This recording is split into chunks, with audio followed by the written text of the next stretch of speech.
Okay, so sorry about that little interruption. I had to empty my memory card out a little bit. So anyway, I haven't done anything with it, with my work so far. As you can see, the tail is still kind of sticking in.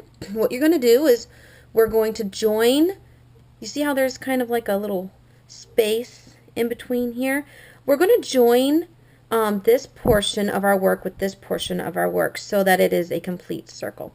So what you're going to do is you're going to put your tail behind your work. And do you see this little stitch right here? This stitch right here, you can see how it's kind of a circle with some more stitches coming out. That's the first stitch that we created, and normally I would use a stitch marker, but I forgot to do that. I'm really sorry. I will do a stitch marker next and show you how to do that. But anyway, what you're going to want to do is you're going to want to go up and under, and sometimes you need to help it a little bit to go under that first stitch to join, and you're going to yarn over and pull through that stitch, but you're going to just keep continuing to pull through that last stitch, and now our circle is complete. It's a little lopsided because instead of doing the same stitch throughout the entirety of the work, I showed you how to do multiple stitches. So normally this would be a perfect little circle, but because I'm showing multiple different kinds of stitches, it's kind of oblong, so forgive it. Anyway, what you're going to do now is we're going to start what would be round 2 of our work. So what you're going to do is chain up 1. So to do that, you yarn over and you pull through a loop. Now what we're going to do is whatever project it is that you're working on, if it says to, do, a triple, sorry. If you want to do a half double crochet in each of the loops or, whatever, this is what you're going to do. In the first round, we kept working in this circle, but what you're going to do now is you're going to be working inside of the stitches. So to start round 2, what I'm going to do is I'm going to do double crochets. And I'm going to do increases, and what you do in an increase is you basically do more than one stitch in each stitch. So to do my first double crochet, I'm going to yarn over, and we've already gone into this one. That was where we joined. We're going to go into this one now. So we're going to slide under that stitch. I don't know if you can actually see it, but yeah. We're going to, this is our stitch here. If you turn it sideways, you can see there's 1, 2. You hold it like this, you can see that there's actually a little space right here.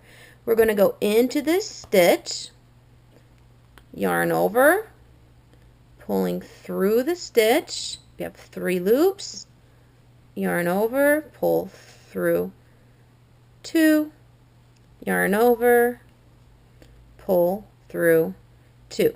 Now you see here, I'm going to pull this out a little bit so I can show this to you easily. What we're going to do is we want to mark where our beginning stitch was for this row. For this beginning stitch, for this first row, this is our first stitch. So what you're going to do is you're going to take your stitch marker and you're going to go into just this first stitch like that. That way it marks where we were. And when we come back around, we'll know where our first stitch was and where we need to join our work to continue on with our circle. So now I've done 1 double crochet into this loop. If I want to do an increase, I do another double crochet into the same loop. So what I do is I go back into the same loop that I was in, the same stitch, wrap over, pulling up a loop. I've got 3, pull through 2, wrap over, pull through 2. Now moving on, I'm going to do a half double, not a half double, I'm going to do a double crochet in my next stitch. So I wrap over, go in, whoops, pulling up a loop, wrap over, pull through 2, wrap over, pull through 2. And now I don't want to do an increase anymore. I just want to finish this off. So I'm going to go into my next stitch because I'm not doing any increases. Whoops. Wrap over, pulling up a loop, wrap over, pull through 2, wrap over, pull through 2. Doing it again. Wrap over, going into my next loop, wrap over, pulling up, got 3, wrap over, pull through 2, wrap over, pull through 2. And again, you see where we've gone into this one already? Moving on into the next one. Sorry, I'm rushing because there's not a lot of memory left on this card, and I really want to show you guys how to join on the next one, and I want to show you how to tie off your work.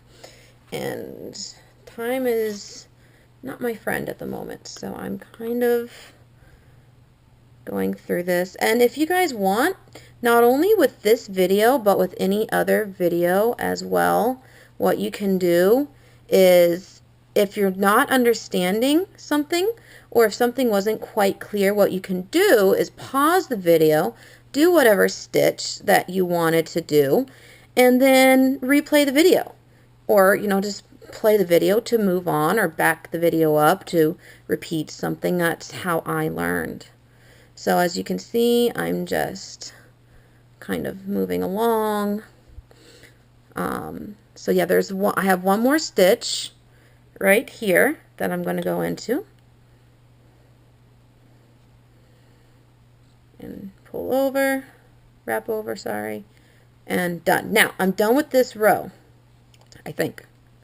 Yeah, I'm done with this row.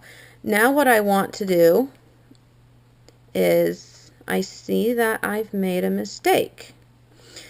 Remember when I said that this was the first stitch and that's where we put our stitch marker? I see now that that was incorrect. This is actually our first stitch. So we're gonna pretend like I had that in there. Sorry about that, guys. So anyway, moving right along, you can see how we've crocheted into this. When you get to your stitch marker, I usually just count my stitches, and I only use my stitch marker when I get into more complicated projects. Anyway, you remove your stitch marker and you join. And there you go. And you can see how this is kind of creating like a little pocket type thing, like bowl, and that's because I didn't do any increases. If you wanted this to be more flat, then you wouldn't do any, then you would do increases. You'd do an increase in every stitch across. So if we started off, if the first row that we did with this circle was 8 stitches, then doing your increases, you end up with with your second row having 16 stitches. What I want to show you now is how to tie off. So this is a project that I had that I was working on.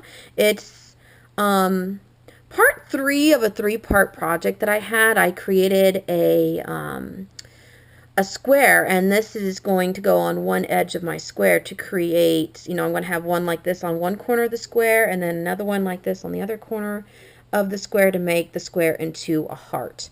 It's going to be like a pot holder type heart. But anyway, as you can see, I have finished off right here. This and what you want to do when you finish off your project is, once you join your work, what you do is you chain up 1 and then you remove your hook, and then you would cut this off. I don't really want to actually cut this off now, but what you do is you cut it off and then you pull it through and then you just tighten it to create like a little knot. But if you don't tie your tail in, if you don't sew your tail in, then it's not, your work is going to fall apart. So as you can see, here is where I pulled it through to create my knot. Now I've threaded it through here, and I'll show you how to do that. So you're going to take your needle, and what I like to do is I take my tail and I just kind of wrap it around my finger like that, and I pull up as hard as I possibly can to get it to be flat, and then I just kind of scooch it. Sometimes it works, sometimes it doesn't. If you try to thread this like you do a regular needle, like when you're sewing a hole up in your clothes, it's not really going to work. So you have to kind of pull it through like that. And you pull. And now we're going to sew our tail end. So what you're going to do is once you pull it through, you're going to turn it over, and you can see how it's kind of gone through. The tail has gone through this loop. You want to work your sewing end going back that way so it ties into itself. So basically, I'm going to go into here. You see how that's gone into those two loops there? Yeah. You just pull it like that. And then you just kind of follow along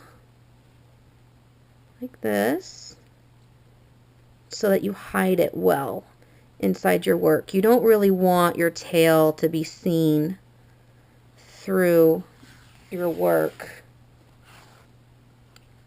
Just pull it. You don't want to pull it too terribly tight. And how far in you tie your you sew your tail is really up to you. It just depends on how big your work is, and you can really see how well it's hiding. But what you're going to do is you're going to flip it around like this and backtrack. You see how it's coming up through this tail here, through this loop here? I'm going to backtrack going under like that and just kind of weaving in every other loop like that, just to make sure that it's good and secure. And there. It's a little bit obvious here. I did not do a very good job here in that, but hopefully it will actually look good better, and that will be the back portion of my heart. So then what you would do at this point, you take your scissors and you cut right there, and you're done. Unfortunately, I can't find my scissors. We just moved and I'm having a hard time finding anything. So that's how you tie it off. Going back to our beginning tail, remember the tail that we hid at the beginning of this project? If you wanted to, you could just simply take a pair of scissors and just snip it right there and be done with it. If you wanted this hole to be a little bit more hidden, you see how kind of chunky that hole is? If you wanted to tighten it up, you just grab it and pull to tighten up your hole. And it really gets rid of it very well. And then you just cut it off and call it done. And that's your basics in crochet.